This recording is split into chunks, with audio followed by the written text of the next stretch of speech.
Interview session number 3 with James, April 5th, 2008. Copyright 2008. WingMakers. All rights reserved. How does this happen that our future selves can contact us, but none of the materials on the planet talk about it? I mean, it seems like our holy books or some gurus would be talking about this. You know, why is it missing from the spiritual literature? Well, again, the Wingmakers live in mythology. It's a little like the quote attributed to Willie Sutton when he was finally captured. The FBI agents supposedly asked him, "Why do you rob banks?" And Willie said, "Well, because that's where the money is." Well, the Wingmakers live in mythology because that's where the story lives. Information, you see, lives and dies in very short life cycles, like a mayfly whose adult lifespan is measured in minutes. But mythological stories, they live for thousands of years, are translated into hundreds of languages and cultures, and their pulse is just as strong today as it was 1,000 years ago, if you study them. So the Wingmakers represent our future selves just as we represent our ancestral selves. We are, at one level, the same.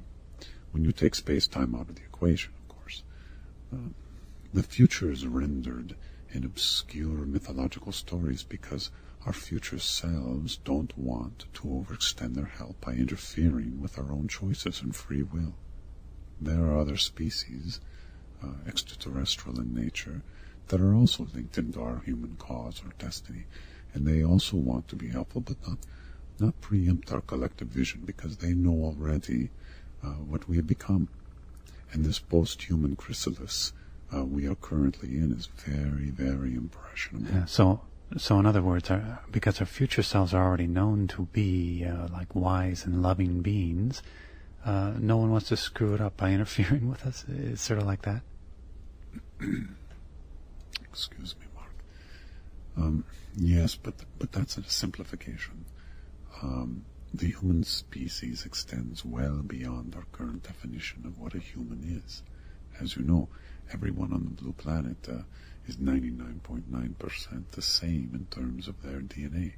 And yet if you go to a shopping mall and sit on a bench for an hour or two, you would not say that everyone walking by appears to be a 99.9% identical. There is indeed great variation in the human species, in every dimension you can measure it, except DNA. Now, this substance we call DNA is perhaps the most guarded essence in the cosmos because it's the thread that knits time-space to non-space-time. And in that trajectory defines a species' destiny. Just as you can think of DNA as personal to an individual or a family's genetic line, you can also think of DNA as a collective, at a species level, and contained within it is the fuel to reach the central sun of a galaxy.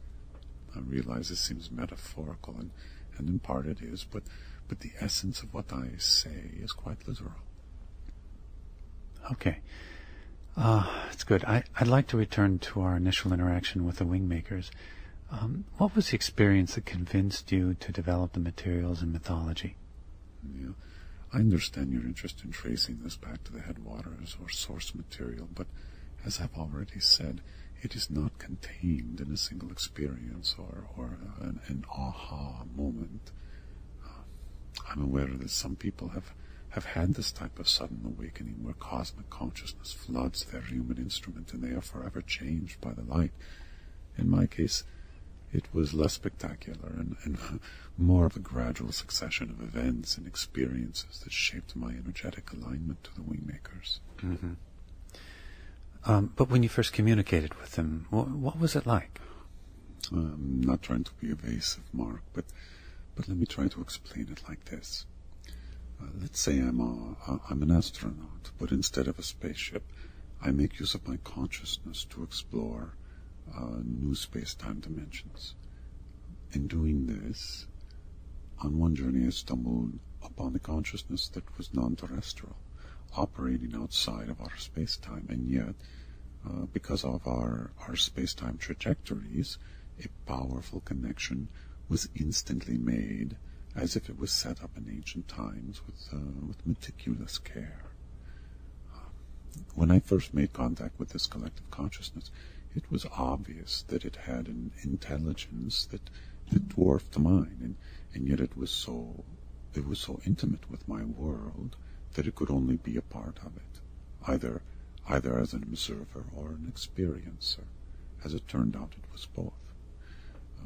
When I first began to interact with this consciousness, what I later came to know as the WingMakers, I wasn't sure if it was 2, 100, 1,000, 1,000,000, or even 1,000,000,000,000 different entities, but over time it became quite clear that the number wasn't so important as much as the transmissions they provided relative to humanity's destiny.